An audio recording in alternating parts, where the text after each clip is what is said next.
Welcome to the Pet Loss Companion. I'm Dolan-Del Vecchio, and I'm here with my friend and colleague and co-author, Nancy Saxton-Lopez. And this is a program that Nancy and I do every Thursday at 6 p.m. Eastern Time. And it is an opportunity for us to bring some of the knowledge and wisdom that we gained for decades in Nancy's case, doing a pet loss support group. And we wrote a book that's called The Pet Loss Companion, Healing Advice from Family Therapists Who Lead Pet Loss Groups. And we bring some of the experience and knowledge and recommendations that we got from people who participated in those meetings to you in the hopes that they will be helpful during a challenging time in the life of your family. And so to get us started, I'm going to hand it over to Nancy, and she'll introduce our topic for today. Well, this topic is not an easy one, although it's a very important one that many pet parents have had to go through, and multiple times, because our pets just don't live long. They don't live long enough. And that is euthanasia.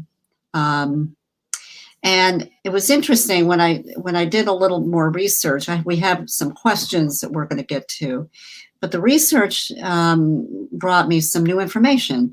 You know, I didn't know what euthanasia, the word, meant. I mean, I know what it is, but where did it come from? A derivation. Yeah. Yes. And it comes from two Greek words.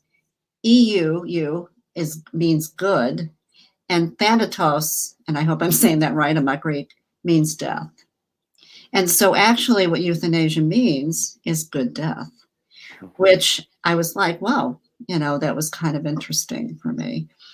And I got from the American Veterinary Medical Association their definition, which is euthanasia is the act of inducing humane death in an animal.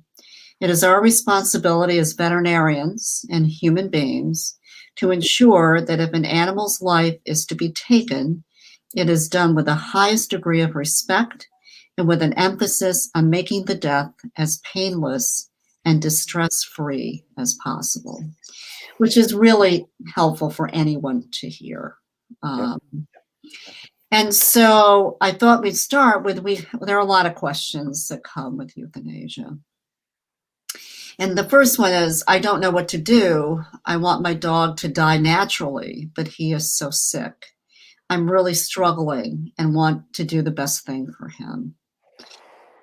Yeah. So the way that you and I talk about this, and I think we both think of it, is that we have to make a judgment about whether the pleasures of being alive, the benefits of living, outweigh the suffering of infirmity, of illness, of the impact of injury, whatever is going on that is bringing the animal close to the end. And that's a really hard decision to make. And I don't think it should ever, if at all possible, be made alone. I think you need to involve other people in the family who love you and love your animal companion.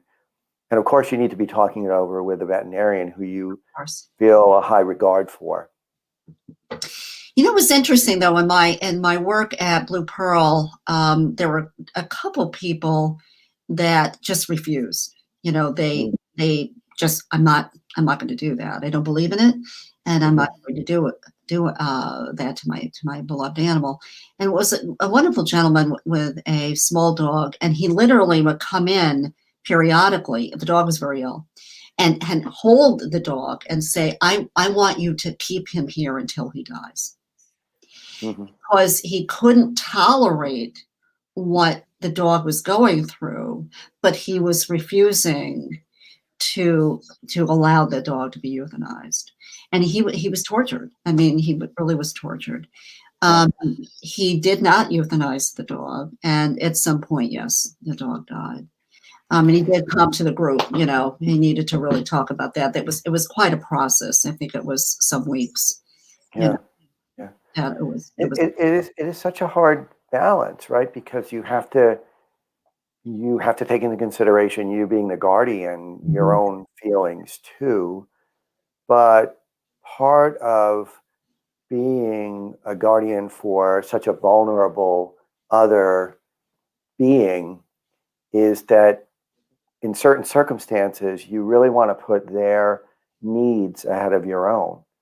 And that can just be terribly, terribly challenging. And so this was a person who you say just could not let go of their friend. And I always feel like that's so very sad, because there is a point at which it's just, you're just keeping them there for you.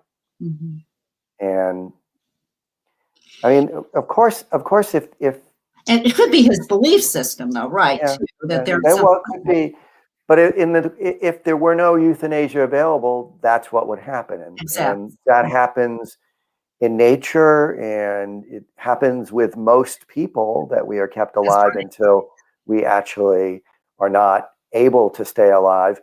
Increasingly, people are in fact euthanized, and it isn't always done in a way that's really upfront.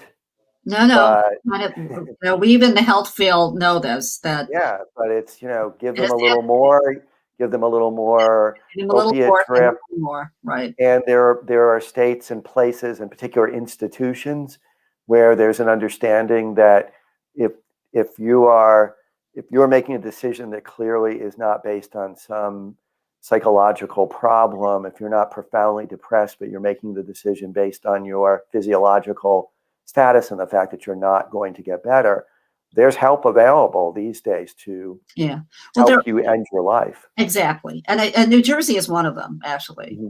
I think Governor Morphy passed that last year. A right to die. It's the first, but there are about 5 or 6 states, I think, United States. And I do know of one case in particular in a state where there was not a law, but there was an understanding between a patient and their physician and the treatment team that allowed for this and facilitated euthanasia for a human being. And I think in that respect, it's so nice to be able to have that control if you're capable of doing that. There are a lot of procedures and rules and regulations around that, because who wants to be, we're able to do that for our animals. We see them suffering, we see that they're not eating. I mean, if they have pain and they react that way, it's hard sometimes to tell, and they cover pain a lot that you don't necessarily know. I had both of my rabbits euthanized within the past couple of years, and they were both between 8 and 9 years old. They were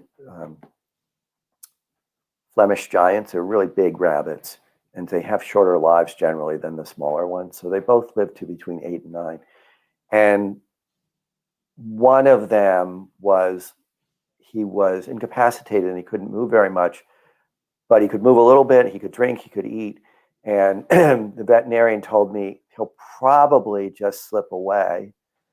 But if he starts grinding his teeth, that's a sign that he's in pain. And that's what he did. So I brought him to the vet and had him euthanized. And because there was no way I was going to let him go on just suffering. And the same with the other one was in a kind of a similar situation where his gut just kind of stopped working, and he got bloated, and clearly was in a lot of distress. Wasn't going to get better, so he had to be helped. We had to end his suffering through euthanasia. Well, and that's part, right? Pain is one. Mobility, if they can get around or not, if they can walk and get up, be able to get up. If they're eating, especially if they're eating. I mean, a lot of animals love to eat, most of them. And if they're not eating, that says that something is really wrong. And also if they are drinking, if they're not drinking or eating, those are signs.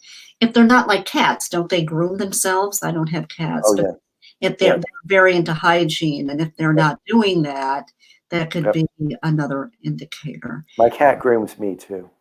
He really? He does. Wow. Given the chance. She just licks you all the time? Yeah.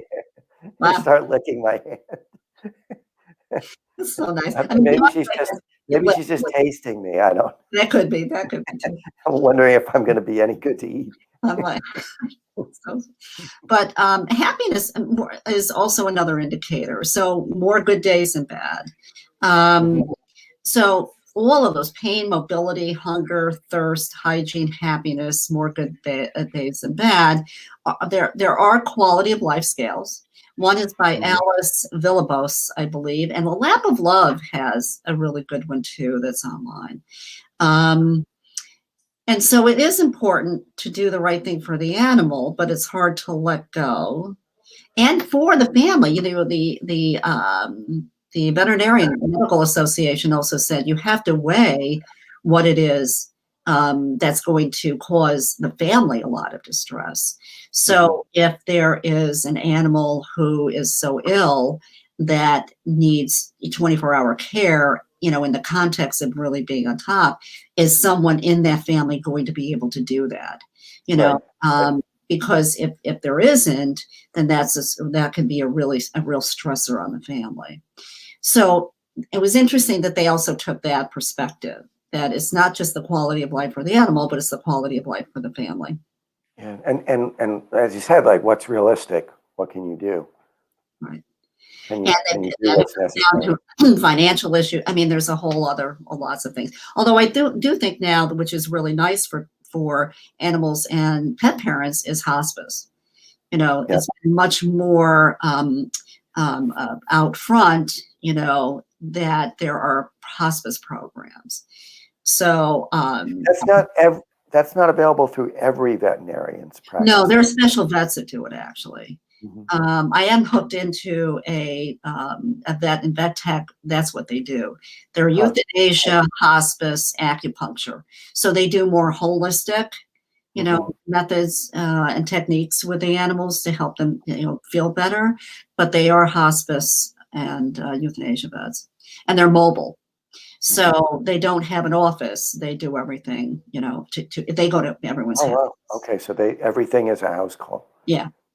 So they'll go. I have a woman I'm working with right now, and I'm working therapeutically with this client, but I'm part of the group, and the vet tech comes out every week and checks up on her cat.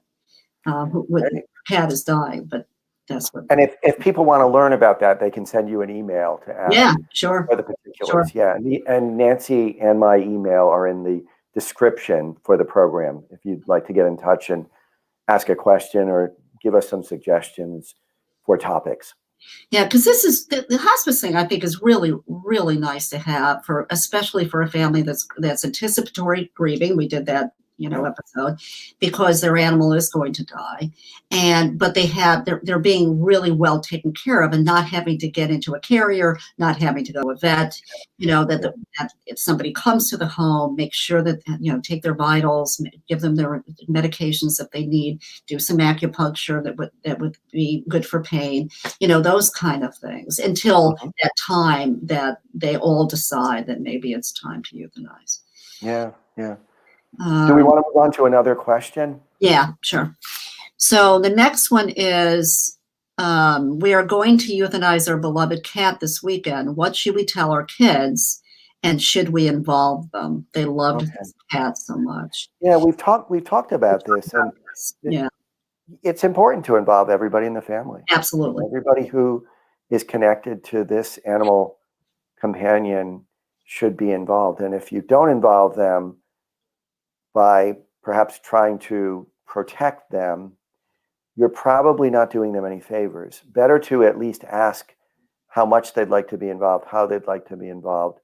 And unless your child is very small, and then you might completely keep them out of it if they're between the ages of just being born and 3 or 4 or 5. Yeah. And even then, if you decide to go to, some people do a funeral afterwards or a cremation, you could bring a baby to that. I mean, they wouldn't necessarily be cognizant of it, but it would be a family thing. So, but it's really important, because if kids aren't involved with it, it may complicate and prolong their grieving, especially if parents make the decision without really talking to them about it. Yep. Yep. Um, Yep. If it's mentionable, it's manageable. Everything should be yes. talked through. So that's that. And we have spoken about that before, but I think that's another good thing to reiterate. And then you talk about, what to say, that the vet has done everything and there's no more that he can do. And, our cat is very, very ill. And, this is how the process is going to be. And you talk about the shots and those kind of things. And we had already gone through that. Exactly what's going to happen. Yeah. Right. Will my pet know that she is going to die when we take her to the vet to euthanize her? Now, we got this a lot, right? In the group, everyone say, she knew I was taking her to die. Now, they don't.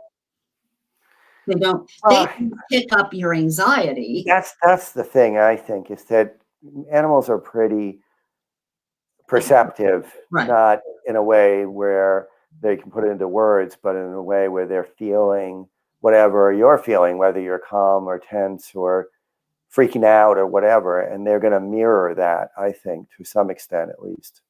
But they don't know in their brain that this is what's going to happen, because their brains don't work that way. They're in the moment animals. So, and I think also that the way that I think about that is the way that you think about what you're doing is going to communicate how the animal will feel about what you're doing. So if you understand this is a loving gift to your pet who is suffering, they're going to experience the way you handle them and the way you carry them and the way you talk to them in a way that communicates and absorbs that.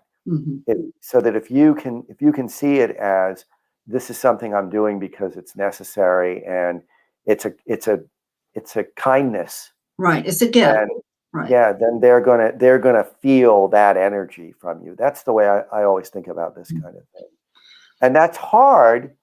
And you can be sad, but you also want to make sure that you're not showing a lot of tension and you're not like freaking out about it at the moment that you can freak out afterwards if you need to, is the way I would think about it.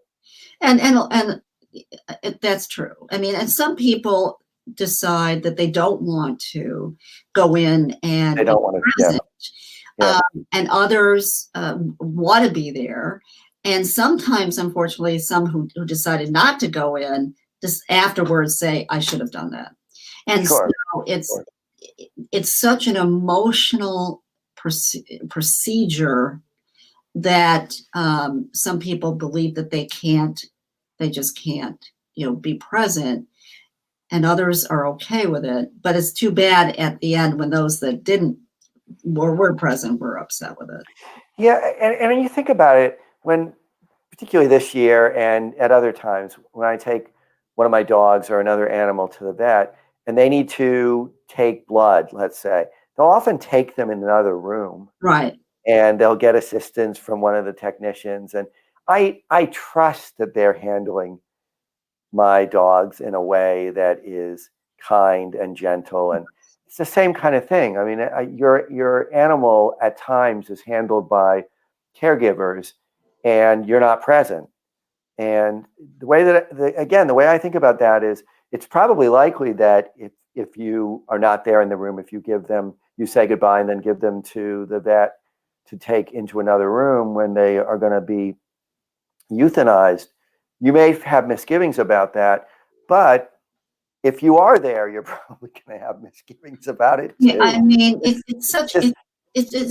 almost unavoidable. I think that there's going to be what ifs and why didn't I, and the thing is that you would have to remind, the way I would counsel somebody in this situation is, I would remind them that they made the best decision they could at that time, and that was undoubtedly a decision that came from love and concern, and nothing but those things, nothing but love and concern and kindness.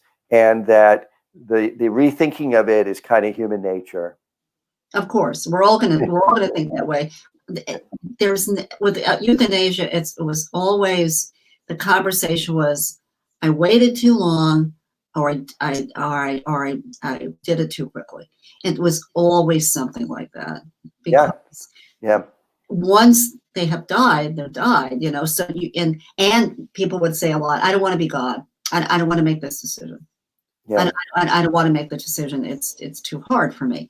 And so, which is natural, right? I mean, Sure. and it's how you look at it in what we're saying right now, that if your animal is suffering and in pain and doesn't want to eat anymore and can't get up, I mean, you really have to look at, do you want to have this continue, or do you want to give them the gift that is so, I mean, I've gone through multiple euthanasias with my babies, and it's really peaceful, even though it's really sad, but it's really peaceful, because how they do it is a sedative, so the animal is really relaxed.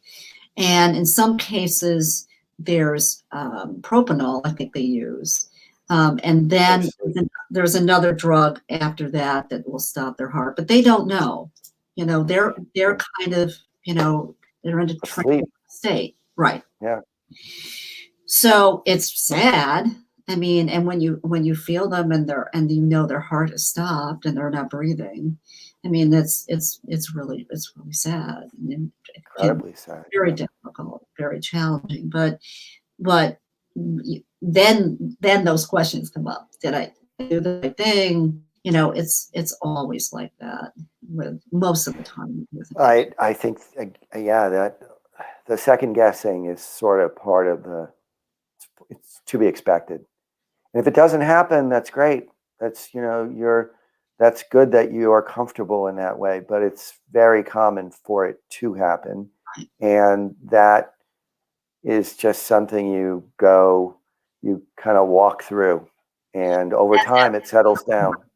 You walk one foot in front of the other, like we talk a lot about getting through.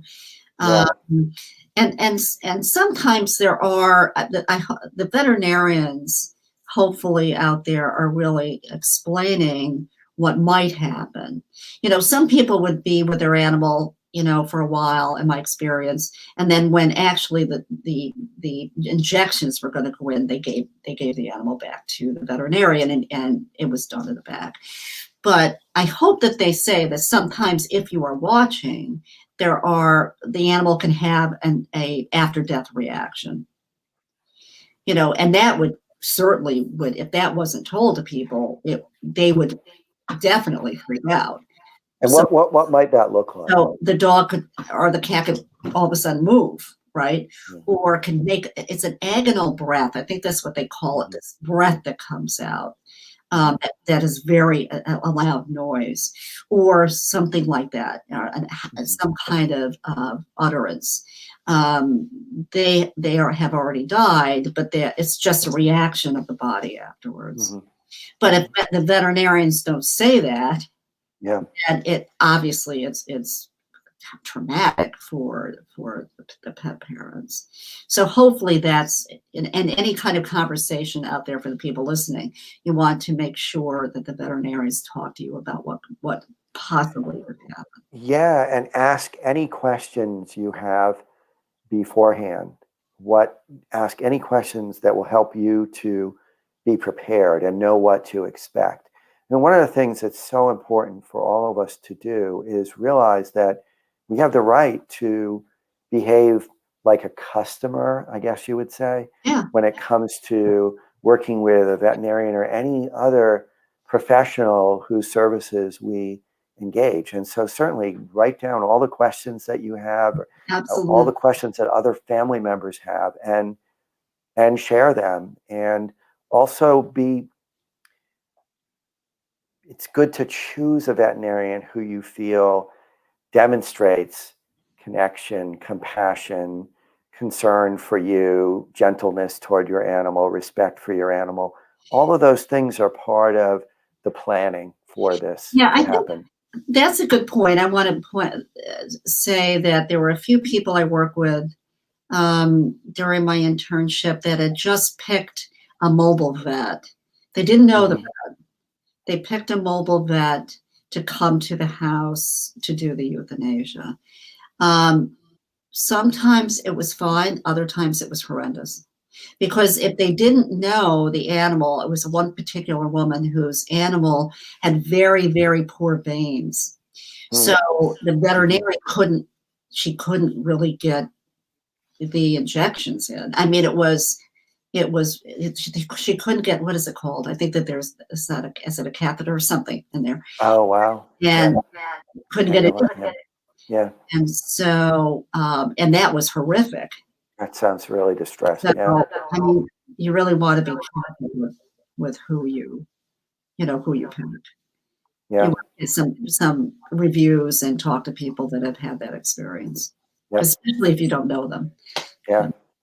Yeah. And you should be asked, do you want to be in the room? Do you not want to be in the, it should be, you should be treated with great concern, because the veterinarian should know that this is really an emotion laden thing that you're doing. I mean, most of the ones I've witnessed during my internship and the ones I've been in have been fine. I mean, the vets have been very, very kind. They've been very, attentive. They have explained everything, very clearly. But, it's still a very difficult thing. I will also want to add, I know we have a few minutes, but if you do decide to euthanize, you want to spend some time doing a life review with your loved one, your beloved cat or dog or whatever other animal, and let them eat what they want to eat, take them on their last walk, take them for their last ride, spend really some quality time with them. I think that's really helpful for the whole family. Yeah, it's a great thing it's a ritual, right? A ritual of connection, of remembrance, of reviewing everything that you've been through together, and showing your love and showing how much they mean to you. I mean, I think that's really great. Sometimes situations don't allow for that, but if you have the ability to, do that, I think that really helps. Yeah, absolutely. And in that way, you can create a memory that may buffer some of what comes in the wake of their actual death. Mm-hmm. Because they are, very, very important relationships to us. And we want to make sure that they are, until their last breath, we are able to give them that love that they have always gotten from us. And one of the things that you've talked about as well, Nancy, is to have an idea in advance of what you're going to do with their remains. Exactly. What you're going to do immediately afterwards, so that you don't have to make a decision at that time. And that's something you would talk through with the veterinarian as well. Are they going to dispose of the body for you? Are you going to have the body cremated? If so, what is that? How does that done? Who takes responsibility? Are you going to take the body home and bury it? And also, are you allowed to spend some time after they are deceased with them? Are you allowed to spend some time in that room, just you and your family, you or your friends, whoever you'd like to be there, so that you have a pretty solid idea of what's going to happen in the immediate aftermath, and you don't have to make decisions or feel surprised. Right. Good point. That's a very good point.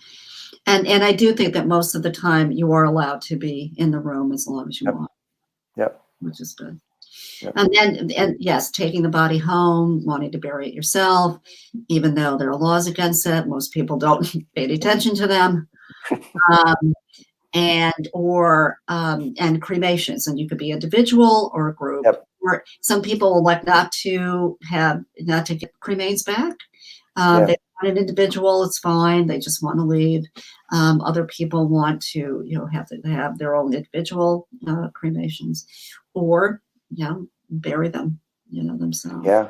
And, another thing you just said reminds me, there are some veterinarians who, for one reason or another, they won't let you be in the room Yes. when there's euthanasia. So in fact, I bring my chickens to a veterinarian who, and he just retired actually, but if one of them needs to be euthanized, or any other animal needs to be euthanized, he gives them gas first to put them into a sleeping state, and then gives them an injection, and they will not allow you in the room for reasons that have to do with what I'm told are laws, local, state laws or regulations, that you can't be in the same room while that's going on, only staff. Because you want to know that beforehand. Now, and is that because of the gas?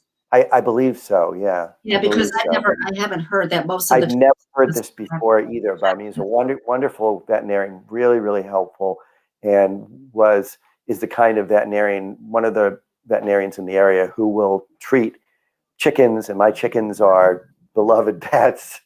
As such, that's I'm smiling because some people might find that surprising, but I treat them just the way I would treat our dogs and our cat and any other animals. But that was something that was it was a bit unexpected, and I was glad to know it before before I actually had to go through with it. Because also some vets feel that the pet parents may get too demonstratively upset, and it would create that tension in the animal. So yeah.